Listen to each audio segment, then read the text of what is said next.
Bismillahirrahmanirrahim. Assalamualaikum warahmatullahi wabarakatuh. Ustaz, sholat ini kewajiban hanya orang Islam atau manusia pada umumnya? Kalau saya berujuk kepada ayat wa ma khalaqtal jinna wal insa illa liya'budun, ya kan, berarti kan nas secara umum manusia wajib beribadah kepada Allah. Kemudian ayat yang Ustaz sebut tadi, wa ma arsalnaka illa rahmatan lil alamin. Nabi Muhammad itu diutus rahmat kepada seluruh alam, bukan hanya kepada umat Islam. Termasuk mungkin Al-Quran ini yang dibawa sebagai mukjizat Nabi Muhammad juga bukan hanya untuk orang Islam gitu Ustaz, ya, artinya kepada manusia pada umumnya. Nah, yang ingin saya tanyakan, bagaimana cara kita mendakwahkan Al-Quran ini kepada orang di luar sana? Karena khawatir saya pribadi khususnya, apabila pada masanya mereka dihisab, mereka belum masuk Islam, kemudian mereka bilang tidak pernah ada yang menyampaikan kepada saya tentang Islam, tentang Al-Quran, tentang sholat kita yang hari ini kita bahas di sini, tapi orang di sana tidak pernah tahu sehingga mereka tidak melakukan sholat. Nah, sementara kita masing-masing kan wajib untuk menyampaikan itu, ya, walaupun hanya satu ayat. Mohon bagaimana menurut pendapat Ustadz supaya kita bisa minimal terbebas dari kewajiban menyampaikan kepada orang yang di luar sana. Tafadhol Ustadz. Terima kasih. Ada dua pertanyaan, ya.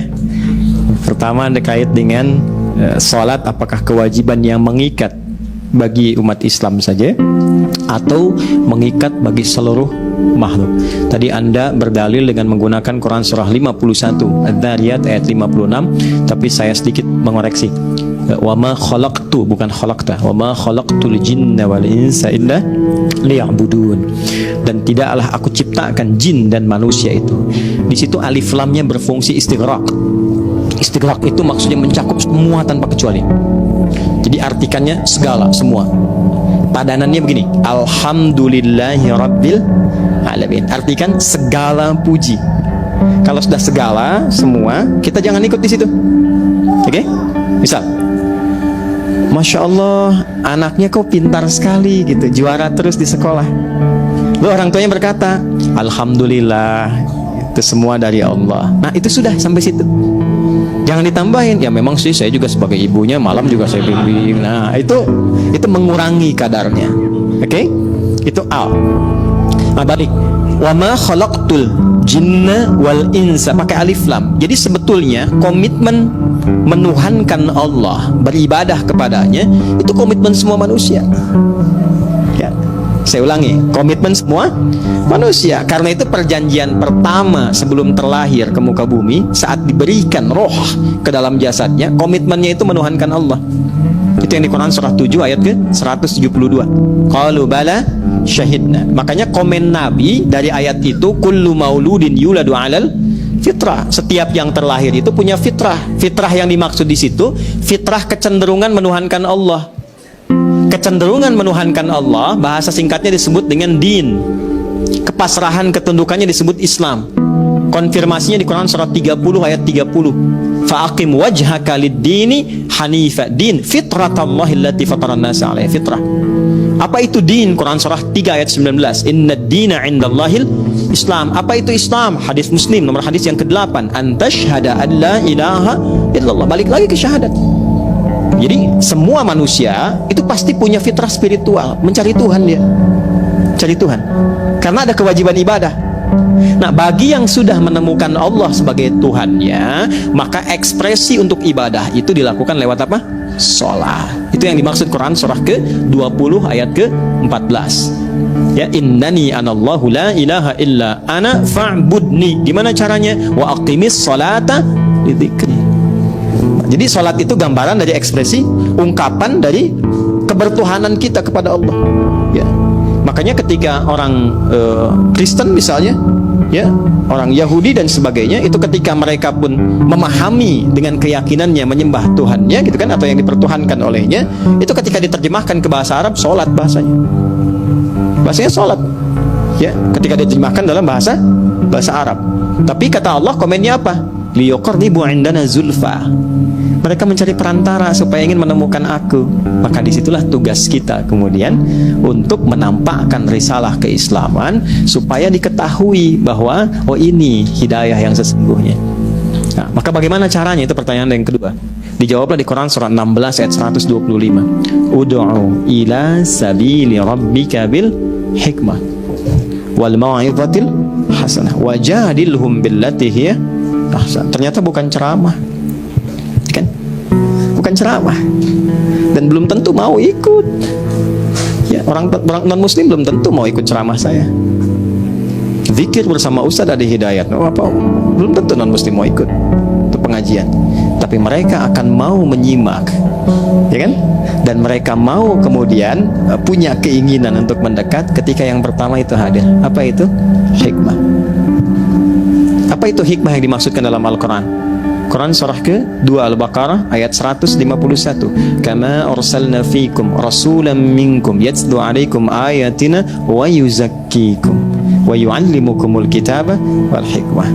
Hikmah itu kesesuaian, konsistensi antara ucapan, keyakinan dengan perilaku. Maka mereka akan melihat perilaku kita. Karena itu Nabi di kalangan, ketika Nabi minoritas di kalangan masyarakat Quraisy, dakwahnya jarang pakai ayat, pakai akhlak yang pertama. Wahyu itu sesekali turun. Kalaupun turun pendek-pendek. Coba teman-teman lihat karakteristik wahyu Mekah dengan Madinah. Madinah itu Al-Baqarah, Ali Imran.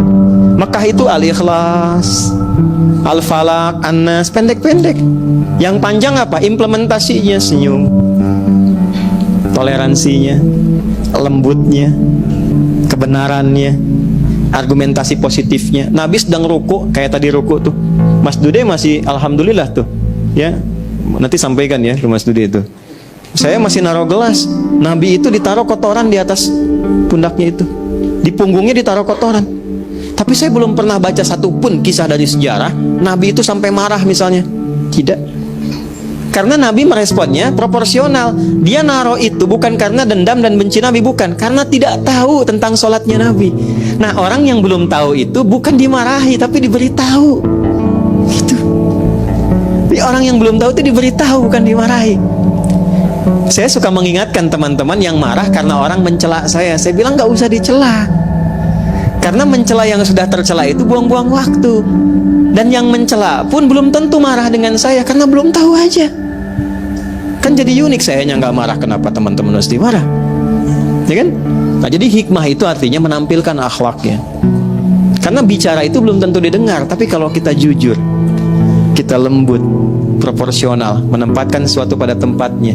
Anda di kantor, ada juga non-muslim, Anda jujur, disiplin. Ketika pangkat jabatan dapat promosi, ajak teman-teman termasuk yang non-muslim. Ketika ditanya, kok baik bener nih? Bukan baik, tapi Islam mengajarkan saya seperti ini. Saya punya teman namanya, oh karena ini direkam ya, Syekh Fulan lah, ya, Syekh SF namanya, ya inisialnya. Itu orang Kuwait, sahabat kami itu. Beliau Syekh besar dari Kuwait itu. Ketika melihat, teman-teman pernah tahu film Fitnah itu kan? Dokumenter pendek yang mencela Nabi itu, ya, yang dari Belanda itu tokohnya bikin film Fitnah, sampai ke telinga beliau, terbang ke Belanda, terbang. Kemudian beliau book satu tempat di restoran yang paling mewah, paling hebat, paling baik. Itu diundanglah orang itu. Itu nggak banyak bicara, pokoknya hanya ngundang makan. Di servis yang terbaik, menu yang paling enak, kesukaannya apa semua. Nggak komen apapun, cuma diajak makan saja. Setelah makan, menikmati itu, bingung orangnya. Ini maksudnya apa Anda ngajak begini dan sebagainya? Nggak ada katanya. Saya cuma ingin mengajak makan Anda saja dengan cara yang baik dan sebagainya. Kenapa mesti begitu? Inilah yang diajarkan oleh orang yang Anda buat dalam film Fitnah itu. Nggak banyak mas, langsung asyhadu an la ilaha illallah, asyhadu anna Muhammad Rasulullah. Begitu syahadat, diundang, diajak umrah, diajak haji, dipertemukan dengan para imam Masjidil Haram. Sekarang jadi dai di Belanda. Gitu. Terlalu banyak ceramah dan kata-kata yang kita ungkapkan, tapi tidak menjadi mutu yang baik ketika tidak diiringi dengan akhlak yang baik. Ya, kalaupun maaf ilmunya bagus, penyampaiannya baik, tapi kalau yang keluarnya kata-kata yang tidak elok, celaan, merendahkan orang dan sebagainya. Jangankan yang belum beriman, yang sudah beriman pun kadang-kadang gusar. Ya, tapi bukan berarti mesti mencela juga, sama saja kalau kita juga mencela. Jadi pertama tampilkan akhlak, yang kedua doa. Doa kan paling murah. Nah, teman-teman yang punya teman belum beriman, punya tetangga non muslim, coba dalam sehari berapa kali mendoakan mereka. Anda menuntut mereka mendapat hidayah tapi tidak pernah mendoakannya, bagaimana? Ya, minimal doakan. Ya. Lalu setelah itu praktekkan akhlak, bikin makanan, masak, kan hadisnya berlaku. Jika seorang masak makanan, baunya sampai ke tetangga, maka bagilah tetangga walaupun kencang sekali kuahnya itu ya. Anda masak soto ayam, tetangga kasih kuahnya, Anda makan sotonya, ya. Terus tetangganya tanya, kok saya cuman kuahnya? Hadis Nabi. Nabi yang jadi korban kan? Gitu. Itu maksudnya begini. Sekarang kan banyak bumbu ya. Bumbu-bumbu itu supaya nggak salah paham. Nabi sudah jauh-jauh hari, walaupun singkong tapi bumbunya bumbu rendang. Bagi supaya nggak salah paham. Tapi pertanyaan saya bukan itu. Nabi pernah nggak bilang gini, kalau tetangga Anda muslim saja, cari demi Allah, cari sampai kiamat kurang 2 hari nggak akan ditemukan. Nggak sehari lagi buat tobat. Saya selalu bikin 2 hari, kurang 2 hari, sehari lagi buat tobat. Ya, buat kita berpikir kembali, merefresh lagi. Nggak pernah Nabi bilang kalau tetangga Anda muslim. Oke? Sekarang punya tetangga non muslim bagi. Jangan dilewati, bikin makanan enak banget yang muslim dikasih. Terus non muslim lihat, Insya Allah Pak, kayaknya enak ya. Emang enak sih, bener enak. Cuman sayang ibu kafir. Wah, itu dosanya bener tuh, berlipat betul. Bikin, kunjungi. Gak harus assalamualaikum, selamat pagi, ketok. Bapak kata iya, ini ada sedikit mungkin bisa dicoba. Kalau enak, ya mudah-mudahan baik. Terima kasih Bapak, baik banget. Bukan baik, Islam yang mengajarkan saya untuk berbagi. Demi Allah Pak ya, itu besok saat dia mengembalikan panci, itu sudah bisa assalamualaikum. Assalamualaikum, seumur hidupnya belum tentu Anda dengar itu. Ibu, iya saya mau ngembaliin panci. Enak banget. Cuman mau tanya Pak, apakah hari ini Islam mengajarkan berbagi lagi?